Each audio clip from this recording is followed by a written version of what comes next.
ఈ ఉదయమున నీవు ఎవ్వరినీ కలుసుకొనక ముందు ప్రభువును కలుసుకో. నీవు ఎవ్వరినీ చూడకముందు ప్రభువును చూడు. నీవు ఎవ్వరితో మాట్లాడకముందు ప్రభువుతో మాట్లాడు. నీవు దేనిని వెదకకముందు ఆయన రాజ్యమును నీతిని వెదకు.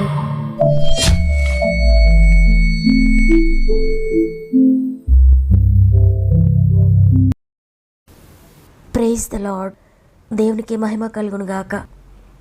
మరి ఒక దినాన్ని అనుగ్రహించిన దేవాది దేవునికి హృదయపూర్వక స్తుతి చెల్లిస్తూ గాడ్ ఫస్ట్ అనే వాగ్దాన కార్యక్రమానికి మిమ్మల్ని మీ కుటుంబాలను మరి ఒకసారి ప్రేమతో ఆహ్వానిస్తూ మీ అందరికీ ప్రభు పేరట నా యొక్క శుభాలు తెలియజేస్తున్నాను. ఎలా ఉన్నారు దేవుని బిడ్డలారా? బాగున్నారు కదా? ఇంతవరకు దేవుని కృప, ఆయన కనికరము మనల్ని సజీవులుగా నిలిపి ఉంచింది. బ్రతికి ఉన్నామంటే, ఈ దినాన్ని మళ్ళీ చూడగలుగుతున్నామంటే కేవలము దేవుని కృప మాత్రమే. మన బలము, మన శక్తి, మన జాగ్రత్త కాదు. కేవలము దేవుని కృప మాత్రమే మనల్ని బ్రతికించి నిలబెట్టింది. గతించిన వారమంతా ఆయన తన సజీవ రెక్కల చాటున మనల్ని భద్రపరిచి అనేక ఆపదలు, పోరాటాలను విడిపించి మరి ఒక నూతన వారంలోనికి ప్రవేశపెట్టారు. అనేక దినములు, అనేక వారములు, అనేక నెలలు, అనేక సంవత్సరములు దేవుడు మనకు ఉచితంగా అనుగ్రహిస్తున్నారు. మరలా మనకు అవకాశాలు ఇస్తూ ఇంతగా మనల్ని ప్రేమించి నడిపిస్తూ ఉన్న దేవుని కొరకు ఎప్పటికైనా మనం నమ్మకంగా జీవిద్దాం. ఆయన మార్గంలో నడవడానికి ప్రయాసపడదాం. ప్రభువుని సంతోషపెట్టే వారంగా ఉందాం. మరి ముఖ్యంగా మీరు ఎవరికైనా ప్రేయర్ రిక్వెస్ట్ ఉంటే కామెంట్స్ రూపంలో నాకు తెలియచేయండి. తప్పక మీ కొరకు ప్రార్థిస్తాం. మానక మీ అందరి కొరకు ప్రార్థిస్తూ ఉన్నాము. దేవుని సహాయం కొరకు వేడుకుంటున్నాం. మీరు కూడా ప్రార్థనలో పోరాడండి. అద్భుతకరమైన సహాయాన్ని మీరు పొందుకోబోతున్నారు. సమస్త మహిమ, ఘనత, ప్రభావములు దేవునికే చెల్లునుగాక. ఈ ఆదివారమున, ఈ పునరుత్థాన దినమున దేవుడు మనకు అనుగ్రహిస్తున్న శ్రేష్టమైన వాగ్దానం యెషయా గ్రంథము 27వ అధ్యాయము 3వ వచనము. యెహోవా అను నేను దానిని కాపు చేయుచున్నాను, ప్రతి నిమిషమున నేను దానికి నీరు కట్టుచున్నాను, ఎవడునూ దాని మీదకి రాకుండానట్లు దివారాత్రము దాన్ని కాపాడుచున్నాను. ఆమెన్. ఈరోజు నేను మర్చిపోవడం లేదు. ప్రతి నిమిషమున నేను కాపు కాస్తున్నాను. ఎవరు నీ మీదకి రాకుండా దివారాత్రములు నేను మెలకుగా ఉండి నేను కాపాడుతున్నానని దేవుడు తెలియజేస్తున్నారు. అంటే నీ రక్షణకు ఆధారమైన వాడును నేనే, యెహోవా నగు నేనే నిన్ను కాస్తున్నాను, కాపాడుతూ ఉన్నాను.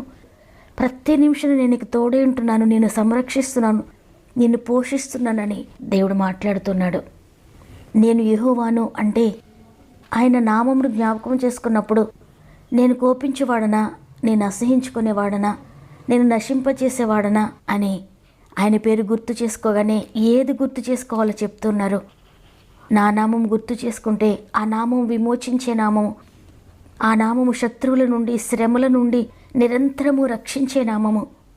ఈ లోకంలో అనేక శ్రమలు ఎక్కడ చూసినా ఆయన నిన్ను ఎంతగా రక్షిస్తున్నాడో, ఎంతగా నేను కాపాడుతున్నాడో, ప్రతినిత్యము నీకు ఏ విధంగా తోడుగా ఉంటున్నారో అనేది ఈరోజు తెలియజేస్తున్నారు.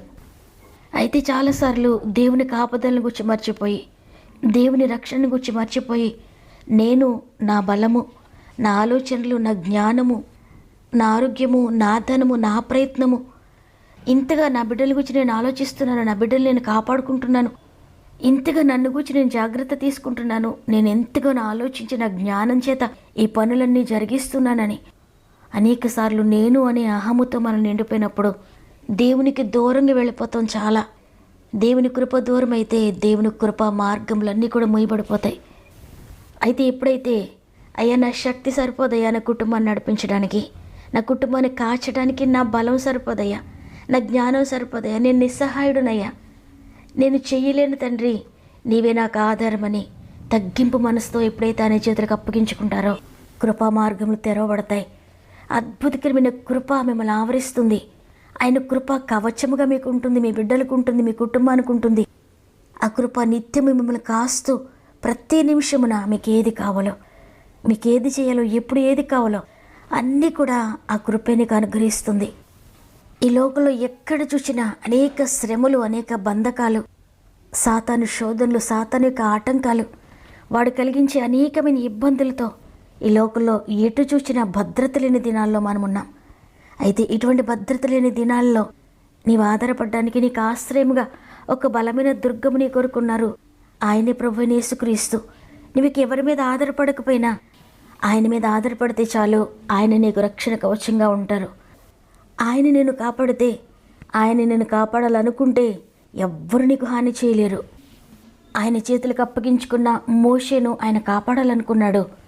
మోషే ఫరో ఎదుట ఎంత కఠినంగా వాదించినా, ఎంతగా మాట్లాడినా మోషేను ఫరో ఏమీ చేయలేకపోయాడు, చంపలేకపోయాడు. ఎందుకంటే దేవుడు కాపాడాలనుకున్నాడు కాబట్టి. మోషేను ముట్టే అధికారం కూడా ఫరోకు లేదు. మరణం తప్పించేట ప్రభువైన యెహోవా వశంలో ఉంది.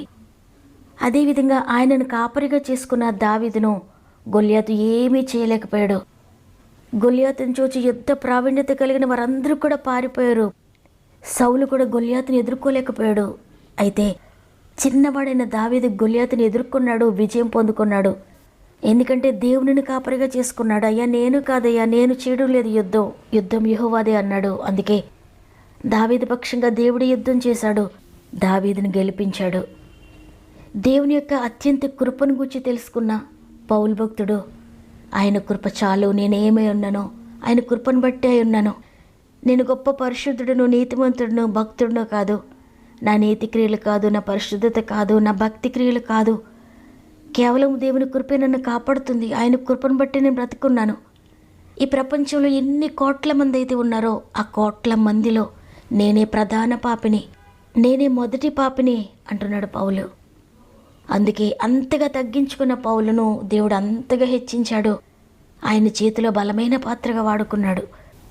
కాబట్టి ఈరోజు ఈ మాటలు వింటున్న ప్రియ సహోదరి, ప్రియ సహోదరుడా, మీరు ఒకవేళ శోధనలో ఉన్నారా?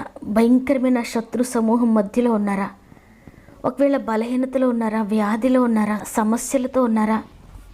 ఏ సమస్య ఎప్పుడు నన్ను ఏ విధంగా నశింపచేస్తుందో, ఏది ఏం చేస్తుందో, ఈ వ్యాధి చివరకు నన్ను ఏం చేస్తుందో అని భయపడుతూ కలవరపడుతూ ఉంటే నీవు చేయాల్సింది ఒక్కటే, మహోన్నతుడా, నీవు నా కాపరివి, నీవే నా రక్షణ. శత్రు సమూహము, శ్రమ, శోధన, వ్యాధి దాటి రాలని నా రక్షణ కవచము నీవే అని ఆయనను ఆశ్రయంగా చేసుకొని, ఆయనను రక్షణగా చేసుకొని నీవు ధైర్యంగా ఉండు.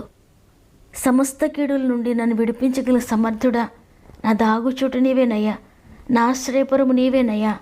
నీలో దాక్కుంటున్నాను, మహోన్నతుడైన నీ చాటున నేనున్నానయ్యా. ఇక నాకు భయం లేదు. ప్రతిరోజు నీవు నన్ను కాపాడుతూ ఉండగా ఎవ్వరు నన్ను ఏమీ చేయలేరయ్యా, ఈ లోకంలో ఏది నాకు హాని చేయలేదు అని పూర్తిగా ఆయనకు అప్పగించుకొని నీవు ఆయనపై ఆధారపడి ఆయనను ఆధారంగా, ఆయన ఆశ్రయపరంగా చేసుకుంటే ఆయన కృప నిన్ను దాటిపోదు. ఆయన కృప నిన్ను కాపాడుతుంది. ప్రతి నిమిషము ఆయన నీకు నీరు కడుతున్నాడు. ఎవ్వరు నీ మీదకి రాకుండా దివారాత్రము నిన్ను కాపాడుతూ ఉన్నాడు. ఇక ముందు కూడా నిన్ను కాపాడుతాడు, నీ కుటుంబాన్ని కాపాడుతాడు. నీకు, నీ కుటుంబానికి రక్షణ వలయంగా ఉంటాడు. కాబట్టి ఉదయం దేనిని గురించి భయపడకండి. ఏ శత్రువులు నిన్ను చుట్టుముట్టినా, ఏ వ్యాధి బాధలు నిన్ను చుట్టుముట్టినా దేనిని గురించి కూడా కలవరపడక ప్రతి దాన్ని దేవుని చేతులకు అప్పగించి, అయ్యా దీన్ని దాటించగల శక్తి నీకుంది, దాటించి నీ ఉండగా నేను ఎందుకు భయపడుతున్నాను, ఆయనపై ఆధారపడండి. ఆయన కృప నీకు రక్షణ కవచంగా ఉండి నిన్ను నడిపిస్తుంది. ఈ ఉదయాన మీరు ఏ సమస్యలో ఉన్నారో, ఏ బాధలో ఉన్నా, ఏ వేదనలో ఉన్నా, ఏ వ్యాధితో మంచంపై ఉన్నా, ఈరోజు నేను ఈ సమస్యను ఎదుర్కోబోతున్నాను, ఈరోజు నాకు ఈ బాధ ఉంది, ఈ కష్టం ఉంది, ఈరోజు నేను హాస్పిటల్కి వెళ్ళబోతున్నాను, ఈరోజు నేను ఎగ్జామ్కి వెళ్ళబోతున్నాను అని ఈ విధంగా మీరు ఏ సమస్యలో ఉన్నా, ఎక్కడికి వెళ్ళబోతున్నా మీరందరూ ఒక్క నిమిషం నాతో మోకరించండి. మీ అందరి కొరకు ప్రభువుకు విజ్ఞాపన చేయబోతున్నాను. నాతో మోకరిస్తారా? తండ్రి నీకు వందనాలు. నీ కృపను బట్టి ఈ వారమంతా మాకు తోడుగా ఉండి మరొక నూతన వారంలోనికి మమ్మల్ని ప్రవేశపెట్టారు. నీ ఉచిత కృపను బట్టి, నీ యొక్క ప్రేమను బట్టి నీకు వందనాలు చెల్లిస్తూ ఉన్నానయ్యా. ఈ వారమంతా ప్రతి ఒక్కరికి తోడే ఉండండి. ఈరోజు వాగ్దానం చేశారు, నిత్యము నిన్ను కాపాడుతున్నాను, ప్రతి నిమిషమున నీకు నీరు కడుతున్నాను, ఎవ్వరు నీ మీదకి రాలేరిక, ఎందుకంటే దివారాత్రము కూడా నిన్ను కాపాడుతున్నాను నేను అని వాగ్దానం చేశారు. తండ్రి నిజమేనయ్యా, మీరు కాపాడకపోతే మేము ఎప్పుడో నశించిపోయే వారమే, మీ కంచెలో మేము లేకపోతే మేము ఎప్పుడో మరణించవలసిన వారమే, మట్టయిపోవలసిన వారమే. అయితే నీ అగ్ని కంచి మా చుట్టూ వేసి ఇంతవరకు మమ్మల్ని నడిపించారు. అందుని బట్టి నీకు వందనాలు చెల్లిస్తున్నానయ్యా.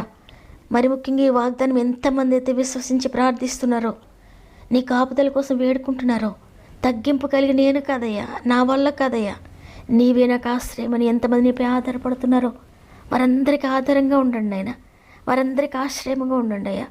వారందరినీ చేపట్టి ముందుకు నడిపించండి.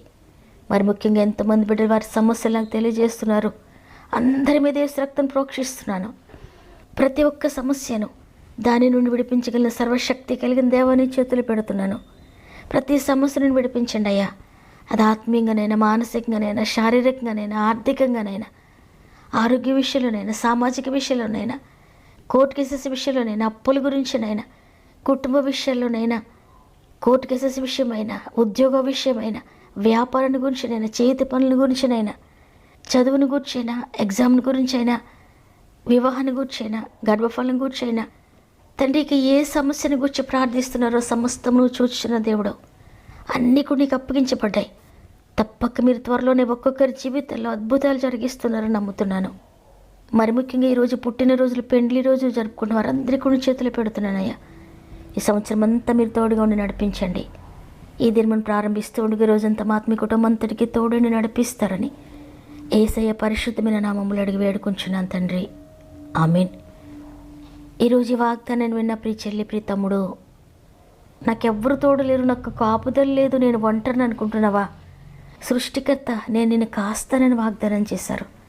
వాగ్దానాన్ని నమ్మండి. నమ్మిన వారందరూ ఆమెను కామెంట్ చేయండి. వాగ్దానాన్ని తప్పక లైక్ చేయండి, షేర్ చేయడం మర్చిపోకండి.